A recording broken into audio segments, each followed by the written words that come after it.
നമ്മൾ മലയാളികളെ കുറിച്ച് പറയുകയാണെങ്കിൽ ഈ ലോകത്തിന്റെ ഏതറ്റത്ത് ചെന്നാലും അവിടെ ഒരു മലയാളിയെങ്കിലും കാണുമെന്ന് പറയും.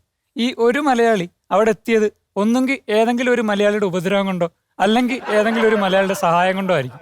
കാരണം ഇതിന് രണ്ടിനുമുള്ള വകുപ്പ് നമ്മൾ മലയാളിയിലുണ്ട്. ഈ OLX-ലൊക്കെ വിൽക്കാനിട്ടേക്കുന്ന സാധനത്തിന്റെ പോലെ മലയാളിക്കും ഉണ്ട് കുറെ സവിശേഷതകൾ. മലയാളിയുടെ ഒരു പ്രധാന സാധനമാണ് സംശയം. ഇപ്പൊ നിസ്സാരം പറയുകയാണെങ്കിൽ ഹെഡ്സെറ്റ് വെച്ച് കഴിഞ്ഞാൽ ഇതിനകത്തൂടെ തന്നെയാണോ പാട്ട് കേൾക്കുന്നതിന് സംശയം. ഹോട്ടലിൽ റൂം എടുത്തു കഴിഞ്ഞാൽ അവിടെ ക്യാമറ ഉണ്ടോ എന്ന് സംശയം. ഇതിനൊക്കെ പുറമെ ഭാര്യയ്ക്ക് ഭർത്താവിന് സംശയം, ഭർത്താവിന് ഭാര്യയെ സംശയം. ഇനി ഇവർ രണ്ടുപേരുടെ പുറത്തെങ്ങാനും പോയി കഴിഞ്ഞാൽ ഇവര് ഭാര്യയും ഭർത്താവുമാണോ എന്ന് കാണുന്നവന് സംശയം, സദാചാര സംശയം. മലയാളികൾക്ക് കറണ്ടിനോട് പോലും ആക്രാന്തമാണ്. ഇപ്പോൾ നമ്മുടെ വീട്ടിൽ കറണ്ട് പോയി കഴിഞ്ഞാൽ അപ്പുറത്തെ വീട്ടിൽ കറണ്ട് ഉണ്ടോ എന്ന് നോക്കി സമാധാനം കണ്ടെത്തുന്നത് മലയാളിയുടെ ഒരു കോമൺ സംഭവമാണ്. അതുപോലെ അയൽവക്കത്തെ ചേച്ചിമാർ തമ്മിൽ കമ്പയർ ചെയ്യുന്ന രണ്ട് സാധനങ്ങളാണ്. ഒന്ന് പിള്ളേരുടെ പ്രോഗ്രസ് കാർഡും, രണ്ട് കറണ്ട് ബില്ലും. ഇത് രണ്ടും ടാലി ആയില്ലെങ്കിൽ വൻ വിപ്ലവം തന്നെ ഒരു വീട്ടിൽ നടക്കാനുള്ള എല്ലാ സാധ്യതയും ഉണ്ട്. ഈ കറണ്ടിന്റെ കാര്യം പറഞ്ഞപ്പോഴാണ് ഈ KSEBയിലെ ലാൻഡ് ഫോണും കറണ്ടിലാണ് പ്രവർത്തിക്കുന്നതാണ് എൻ്റെ ഒരു ഊഹം. കാരണം എപ്പോൾ കറണ്ട് പോകുമ്പോൾ വിളിച്ചാലും KSEB കിട്ടാറില്ല. പിന്നെ നമ്മൾ മലയാളിയുടെ ഒരു വലിയ പ്രത്യേകതയാണ്, ഇപ്പോൾ നമ്മൾ എത്ര അടിപൊളിയായിട്ട് ഒരുങ്ങിയെന്നൊക്കെ പറഞ്ഞാലും അമ്പലത്തിൽ പോകുമ്പോൾ മലയാളി ഏതെങ്കിലും കൂറ ചെരുപ്പിട്ടുകൊണ്ടേ പോകത്തുള്ളൂ. ഇനിയിപ്പോൾ ഏതെങ്കിലും ഒരുത്തൻ ഇത് ഓർക്കാതെ നല്ല ചെരുപ്പിട്ടുകൊണ്ട് പോയി കഴിഞ്ഞാൽ അവൻ ആദ്യം പ്രാർത്ഥിക്കുന്നത് ദൈവമേ ചെരുപ്പ് കാത്തോണമെന്നായിരിക്കും. പക്ഷെ മലയാളിയുടെ ചിന്താഗതിയും ഡെഡിക്കേഷനും ഒക്കെ വേറെ ലെവലാണ്. ലോകം മൊത്തം വൈറസ് കയറി തീരാറായി നിന്നപ്പോഴും ബാക്കിയെല്ലാവരും വാക്സിൻ ഉണ്ടാക്കാൻ വേണ്ടി ഓടിയപ്പോൾ മലയാളി ഓടിയത് വാറ്റുണ്ടാക്കാൻ വേണ്ടിയാണ്. കുറച്ചു കാലം കഴിഞ്ഞ് ബിവറേജ് തുറന്നപ്പോഴത്തേക്ക് ഈ 1 മീറ്റർ അകലം പാലിച്ച് ക്യൂ നിൽക്കണം എന്നുള്ളത് കൊണ്ട് ഈ 1 മീറ്റർ പാലിച്ച് തൊട്ടപ്പുറത്തെ പഞ്ചായത്തിൽ നിന്നൊക്കെ ക്യൂ നിന്ന് വന്ന് സാധനം മേടിച്ച ടീംസ് ഉണ്ട്. അതുപോലെ ഒരു ശരാശരി മലയാളിയുടെ ജീവിതത്തിൽ കൂടെ കടന്നു പോകുന്ന രണ്ട് സംഭവങ്ങളാണ്. ഒന്ന് റേഷൻ കട, രണ്ട് അക്ഷയ സെന്റർ. ഈ റേഷന്റെ കാര്യം പറയുകയാണെങ്കിൽ കുറച്ചെങ്കിലും മലയാളികളുടെ റേഷൻ കാർഡിൽ നിന്ന് കുടുംബാംഗങ്ങളുടെ പേര് മാറ്റിയിട്ട് അവിടെ അവരുടെ വീട്ടിലെ കോഴിയുടെ പേരോ ഫോട്ടോയോ വല്ലതും വെക്കേണ്ട അവസ്ഥയാണ്. ചിലർ റേഷൻ മേടിക്കാൻ പോകുന്ന തന്നെ കോഴിക്ക് റേഷൻ മേടിക്കാൻ പോകുമെന്നും പറഞ്ഞു.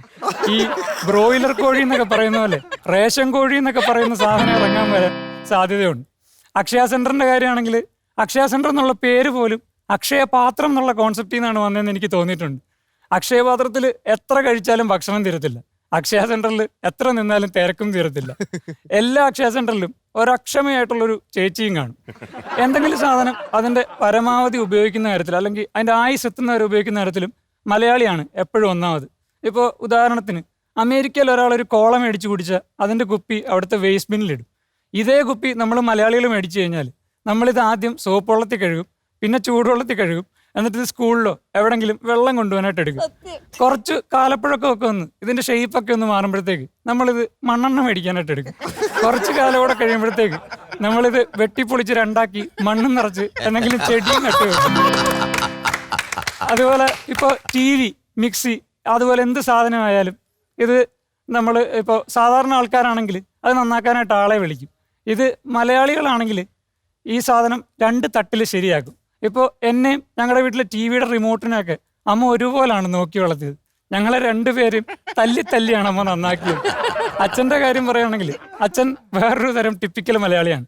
കഴിക്കാനൊക്കെ ഇരിക്കുന്ന സമയത്ത് അച്ഛന് ചെറിയൊരു ഗാന്ധിയൻ ടോണാണ്. ഉപ്പിന്റെ കാര്യം പറഞ്ഞ് എന്നും അമ്മയായിട്ട് സമരമാണ്. ഞാൻ പിന്നെ ഒന്നും പറയാറില്ല, കാരണം മലയാളി ഉപദേശിക്കുന്നത് ഗ്രീൻ ടീയിൽ പഞ്ചസാര ഇടുന്ന പോലാണ്, പ്രത്യേകിച്ച് പ്രയോജനമൊന്നുമില്ല. ഈ മലയാളികളുടെ ഒരു ചിന്താഗതിയുടെ റൂട്ട് എന്നൊക്കെ പറഞ്ഞു കഴിഞ്ഞാൽ പണ്ട് വരാന്തയിൽ കൂടെ നടന്നവൻ SSLC കിട്ടി. ഈയിടെ എയർപോർട്ടിൽ ബന്ധുവിനെ കൊണ്ടുവിടാൻ പോയ ഒരു പുള്ളിക്കാരന് ഗോൾഡൻ വിസ കിട്ടി. അതുപോലെ നമ്മൾ വല്ല ബീച്ചിലും പോകുമ്പോൾ വല്ല തിമിംഗല ഛർദിയും കിട്ടണമെന്നൊക്കെ ആയിരിക്കും മലയാളിയുടെ ആഗ്രഹം. ഇതൊന്നും എല്ലാ മലയാളിയെയും കുറിച്ചല്ല, കുറച്ച് ടിപ്പിക്കൽ മലയാളിയെ കുറിച്ചാണ്. അപ്പം നിങ്ങൾ വിചാരിക്കും ഞാനിതുവരെ മലയാളികളെ കുറിച്ച് നല്ലതൊന്നും പറഞ്ഞില്ലോ. ഏതെങ്കിലും മലയാളിക്ക് ആരെയെങ്കിലും കുറിച്ച് നല്ലത് പറഞ്ഞു കഴിഞ്ഞാൽ പിടിക്കുമോ?